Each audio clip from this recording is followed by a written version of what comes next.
예레미야 18장과 19장의 말씀입니다. 예레미야 18장과 19장의 말씀, 제가 가진 성경은 구약 1079쪽에 있습니다. 우리 드라마 바이블로 함께 듣고 은혜 나누도록 하겠습니다. 제 18장.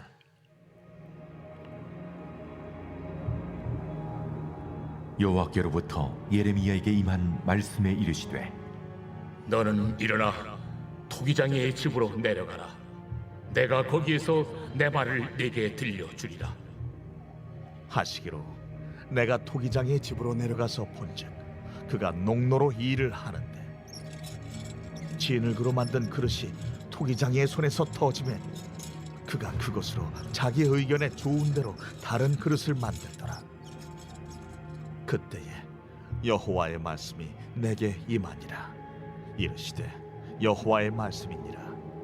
이스라엘 족속아, 이 토기장이가 하는 것 같이 내가 능히 너에게 행하지 못하겠느냐? 이스라엘 족속아, 진흙이 토기장이의 손에 있음같이 너희가 내 손에 있느니라. 내가 어느 민족이나 국가를 뽑거나 부수거나 멸하려 할 때에 만일 내가 말한 그 민족이 그의 악에서 돌이키면 내가 그에게 내리기로 생각하였던 재앙에 대하여 뜻을 돌이키겠고, 내가 어느 민족이나 국가를 건설하거나 심으려 할 때에 만일 그들이 나 보기에 악한 것을 행하여 내 목소리를 청종하지 아니하면 내가 그에게 유익하게 하리라고 한 복에 대하여 뜻을 돌이키리라. 그러므로 이제 너는 유다 사람들과 예루살렘 주민들에게 말하여 이르기를, 여호와의 말씀에 보라, 내가 너희에게 재앙을 내리며 계책을 세워 너희를 치려 하노니 너희는 각기 악한 길에서 돌이키며 너희의 길과 행위를 아름답게 하라 하셨다 하라. 그러나 그들이 말하기를 이는 헛되니 우리는 우리의 계획대로 행하며 우리는 각기 악한 마음이 완악한 대로 행하리라 하느니라. 그러므로 여호와께서 이와 같이 말씀하시니라. 너희는 누가 이러한 일을 들었는지 여러 나라 가운데에 물어보라. 전혀 이스라엘이 심히 가증한 일을 행하였도다. 레바논의 눈이 어찌 들의 바위를 떠나겠으며 먼 곳에서 흘러내리는 찬물이 어찌 마르겠느냐?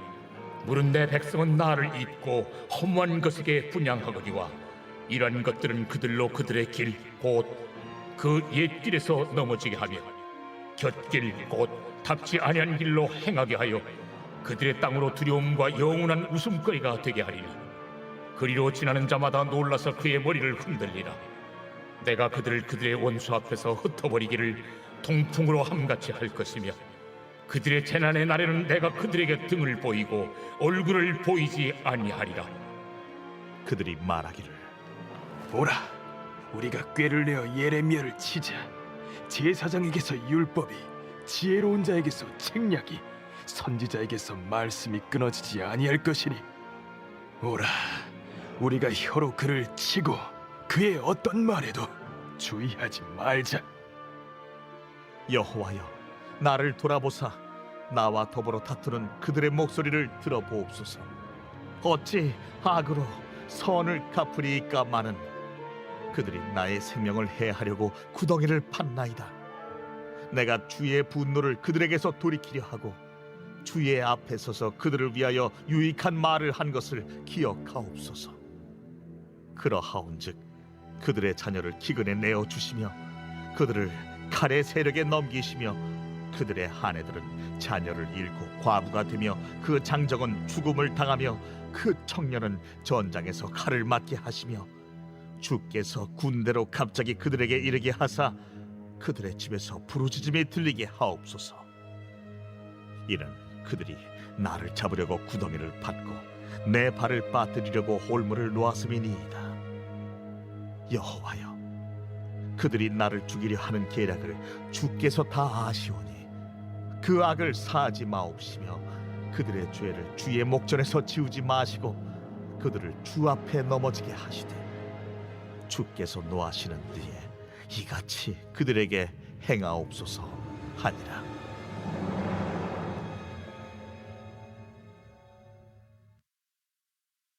제 19장.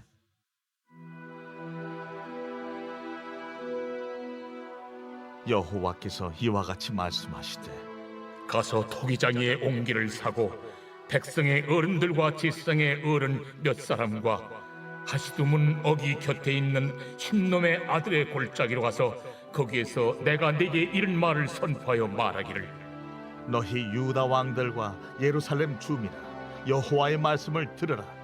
만군의 여호와 이스라엘의 하나님이 이같이 말씀하시되 보라 내가 이곳에 재앙을 내릴 것이라. 그것을 듣는 모든 자의 귀가 떨리니 이는 그들이 나를 버리고 이곳을 불결하게 하며 이곳에서 자기와 자기 조상들과 유다 왕들이 알지 못하던 다른 신들에게 분향하며 무죄한 자의 피로 이곳에 채웠음이며 또 그들이 바알을 위하여 산당을 건축하고 자기 아들들을 바알에게 번제로 불살라 드렸나니 이는 내가 명령하거나 말하거나 뜻한 바가 아니니라. 그러므로 보라 다시는 이곳을 도벳이나 흰놈의 아들의 골짜기라 부르지 아니하고 오직 죽임의 골짜기라 부르는 날이 이를 것이라. 내가 이곳서 유다와 예루살렘의 계획을 무너뜨려 그들로 그 대적압과 생명을 찾는 자의 손에 칼에 엎드려지게 하고 그 시체를 공중에 세워 땅의 짐승의 밥이 되게 하며 이 성읍으로 놀람과 조롱거리가 되게 하리니 그 모든 재앙으로 말미암아 지나는 자마다 놀라며 조롱할 것이며 그들이 그들의 원수와 그들의 생명을 찾는 자에게 둘러싸여 곤경에 빠질 때에 내가 그들이 그들의 아들의 살, 딸의 살을 먹게 하고 또 각기 친구의 살을 먹게 하리라 하셨다 하고 너는 함께 가는 자의 목전에서 그 옹기를 깨뜨리고 그들에게 이르기를 만군의 여호와께서 이와 같이 말씀하시되 사람이 토기장이의 그릇을 한 번 깨뜨리면 다시 완전하게 할 수 없나니 이와 같이 내가 이 백성과 이 성읍을 무너뜨리리니 도벳에 매장할 자리가 없을 만큼 매장하리라. 여호와의 말씀이니라. 내가 이곳과 그 가운데 주민에게 이같이 행하여 이 성읍으로 도벳 같게 할 것이라. 예루살렘 집들과 유다 왕들의 집들이 그 집 위에서 하늘의 만상에 분향하고 다른 신들에게 전제를 부음으로 더러워졌은즉 도벳 땅처럼 되리라 하셨다 하라. 하시니 예레미야가 여호와께서 자기를 보내사 예언하게 하신 도벳에서 돌아와 여호와의 집들에 서서 모든 백성에게 말하되 만군의 여호와 이스라엘의 하나님께서 이와 같이 말씀하시되 보라 내가 이 성읍에 대하여 선언한 모든 재앙을 이 성읍과 그 모든 촌락에 내리리니 이는 그들의 목을 곧게 하여 내 말을 듣지 아니함이라 하시니라. 아멘. 오늘 함께 읽으신 예레미야 18장과 19장의 말씀은 소위 토기장이의 비유와 깨진 옹기 비유라 불리는 유명한 두 비유를 통해 역사를 주관하시는 하나님의 절대적인 주권을 강조하고 그것에 근거하여 범죄한 유다에 대해 심판을 경고하고 있습니다. 그 구조를 살펴보면 먼저 18장 1절부터 12절까지는 토기장이 비유 부분으로 하나님께서는 세계 모든 민족과 국가에 대해 하나님의 뜻대로 흥하게도 하실 수 있고 망하게도 할 수 있는 절대 주권자이심을 밝힘으로써 유다가 회개하고 하나님의 말씀에 순종하는 것만이 하나님의 심판을 면할 수 있는 유일한 길임을 말씀하고 있습니다. 이어서 13절부터 23절까지는 이러한 토기장이 비유를 통한 회개 촉구에도 불구하고 마음이 완악하여 회개하지 않는 유다를 향한 하나님의 심판 경고와 그 경고 메시지를 전한 예레미야를 죽이려고까지 하는 유다의 죄악상에 대해 말씀하고 있습니다. 다음으로 19장 1절부터 15절까지는 소위 깨진 옹기 비유를 통해 가증한 우상 숭배를 행하는 패역한 유다가 황폐하게 될 것을 말씀하고 있습니다. 이러한 내용을 바탕으로 이제 한 절씩 함께 살펴볼 텐데요. 우리 먼저 18장 6절의 말씀을 함께 같이 읽어보겠습니다. 18장 6절입니다. 시작. 여호와의 말씀이니라. 이스라엘 족속아 이 토기장이가 하는 것 같이 내가 능히 너희에게 행하지 못하겠느냐. 이스라엘 족속아 진흙이 토기장의 손에 있음 같이 너희가 내 손에 있느니라. 아멘. 하나님께서는 예레미야를 직접 토기장이의 집으로 보내어 그 과정을 보게 하셨습니다. 그런 다음 함께 읽으신 이 말씀을 하셨는데요. 진흙이 바로 토기장이의 손에 좌지우지 되는 것처럼 유다의 운명 역시 하나님의 주권하에 있다는 그런 뜻으로 말씀하셨습니다. 그렇습니다. 오늘 말씀처럼 유다뿐만 아니라 우리의 삶은 바로 하나님의 손 안에 있습니다. 생사화복이 다 하나님의 손 안에 있으며 하나님은 우리를 낮추기도 하시고 높이기도 하십니다. 또한 우리를 가난하게도 하시며 부하게도 하십니다. 마치 토기장이가 진흙으로 자신이 원하는 것을 빚어내듯이 우리의 토기장이 되시는 하나님께서는 흙과도 같은 우리 인생을 하나님의 계획하심과 뜻하심 가운데 빚어 가십니다. 우리는 이 사실을 믿고 인정해야 합니다. 그리고 그 믿음대로 우리의 토기장이 되시는 하나님께 우리의 인생을 맡겨드려야 합니다. 여러분, 다시 한번 꼭 기억하시기 바랍니다. 우리는 진흙일 뿐입니다. 우리는 토기장이가 아닙니다. 다음으로 우리 18절의 말씀을 함께 읽어보겠습니다. 18절입니다. 시작. 그들이 말하기를 오라 우리가 꾀를 내어 예레미야를 치자. 제사장에게서 율법이, 지혜로운 자에게서 책략이, 선지자에게서 말씀이 끊어지지 아니할 것이니 오라 우리가 혀로 그를 치고 그의 어떠한 말에도 주의하지 말자 하나이다. 아멘. 예레미야는 하나님께서 말씀하신 토기장의 비유를 들어 유다에게 회개를 촉구하였습니다. 그러나 그들은 완악하고 완고하여 회개하지 않았습니다. 오히려 하나님의 말씀을 전하는 예레미야를 죽이려고 하였습니다. 여러분, 이때 예레미야의 심정이 어땠을까요?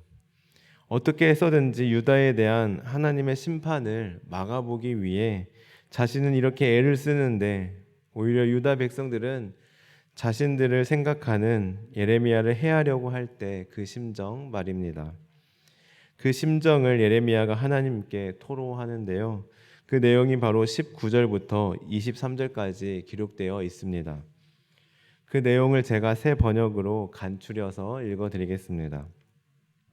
주님, 저의 호소를 들어주십시오.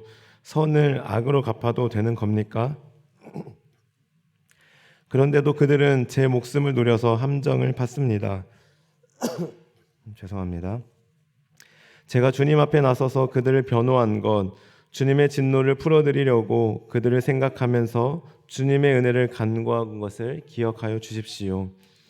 그들이 이렇게 배은망덕하니 그들의 집집마다 울부짖는 소리가 터져 나오게 해 주십시오. 주님, 저를 죽이려는 그들의 모든 흉계를 주께서는 다 아시니 그들의 죄악을 용서하지 마시고 그들의 허물을 가볍게 다루지도 마십시오. 여러분, 예레미야의 심정이 느껴지십니까? 그러나 우리가 여기서 오해해서는 안 되는 부분이 있습니다. 그것은 바로 예레미야는 지금 단지 자신의 분노에 대한 사적 감정을 표출하고 있는 것이 아니라 회개하기를 완고하게 거부하며 도리어 하나님의 선지자를 박해하려는 그들에게 하나님의 심판이 임하기를 간구한 것입니다. 다시 말해 자신에 대한 음모는 바로 자기를 보내신 하나님의 권위에 대한 도전이라고 여기고 기도하고 있는 것이며, 한마디로 이것은 하나님의 심판에 대한 선지자적 선언이라고 할 수 있는 것입니다. 예를 들어 이런 겁니다. 내가 어떤 전도 대상자를 정하고 그를 위해 정말 모든 열정과 에너지를 쏟아가며 최선을 다해 섬겼습니다. 그런데 그 사람의 마음이 움직이기는커녕 오히려 하나님이 어디 있냐고 너나 믿으라고 하면서 오히려 나를 무시하고 핍박하는 겁니다. 이러한 상황에서 내가 너한테 어떻게 해줬는데 네가 감히 나를 무시해? 하면서 분노하는 마음에 저주하는 기도를 드리는 것이 아니라, 하나님, 저 사람이 지금 하나님이 없다고 하고 하나님을 무시합니다. 저 사람 정신 차리게 하나님이 혼내주세요. 그래서 다시는 하나님 무시 못하게 해주세요 하고 선지자적 입장에서 기도하고 있는 것입니다. 마찬가지로 우리 또한 어떠한 경우에도 우리의 사적인 감정을 담아 누군가를 저주하는 기도를 해서는 안 됩니다. 오히려 그들을 불쌍히 여기는 마음으로 간절히 중보기도 해야 하는 것입니다. 이러한 예레미야의 간구에 대해 하나님께서는 이번에는 깨진 옹기의 비유를 들어 말씀하십니다. 우리 19장 1절의 말씀을 함께 읽어보겠습니다. 시작. 여호와께서 이와 같이 말씀하시되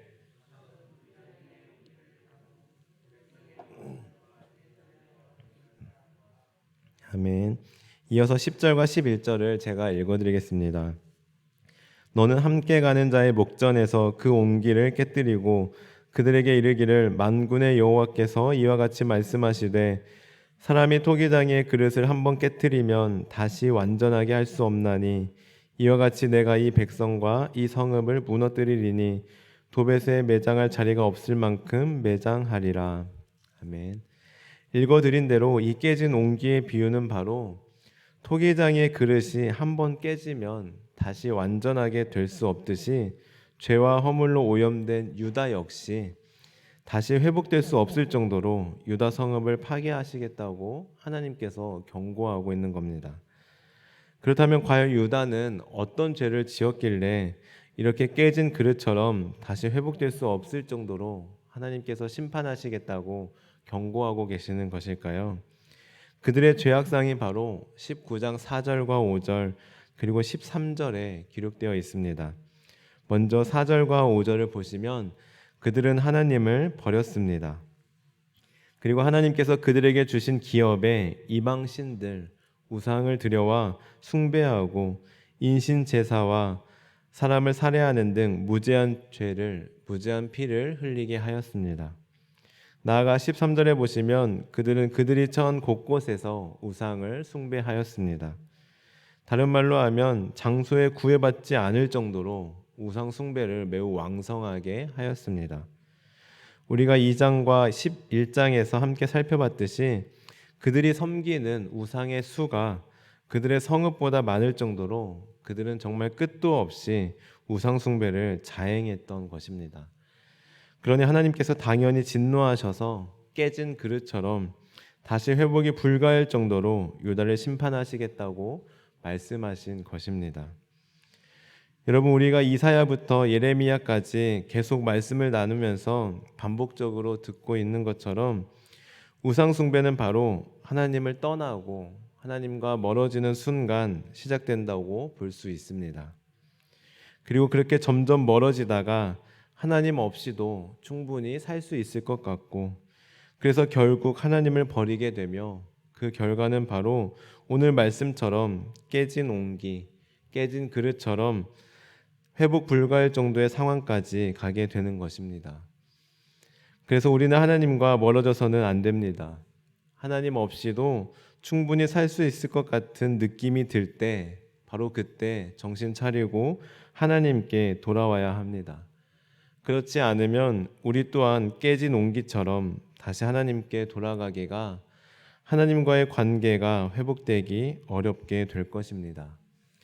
사랑하는 성도 여러분, 오늘 예레미야의 이 두 가지 비유의 말씀, 즉 토기장의 비유의 말씀과 깨진 그릇의 비유의 말씀을 기억하며 우리의 토기장이 되시는 하나님께서 진흙과도 같은 우리의 인생을 친히 빚어가시고 그리하여 하나님과 멀어지지 않고 깨진 그릇이 아니라 토기장이 되신 하나님께서 아끼시고 소중하게 여기시는 귀한 그릇으로 쓰임받는 저와 성도님들 되시길 간절히 소망합니다. 기도하시겠습니다. 우리의 토기장이 되시는 하나님 아버지, 진흙과도 같은 우리 인생을 친히 빚어 주옵소서. 그리하여 저희들 하나님을 늘 가까이 하게 하시고 하나님 없이도 충분히 살아갈 수 있을 것 같은 느낌이 들 때 바로 그때 정신 차리고 주님께 돌아오게 하옵소서. 감사드리며 예수님의 이름으로 기도드립니다. 아멘. 오늘 주님께서 가르치신 기도를 드리겠습니다. 하늘에 계신 우리 아버지, 아버지 이름을 거룩하게 하시며 아버지의 나라가 오게 하시며 아버지의 뜻이 하늘에서와 같이 땅에서도 이루어지게 하소서.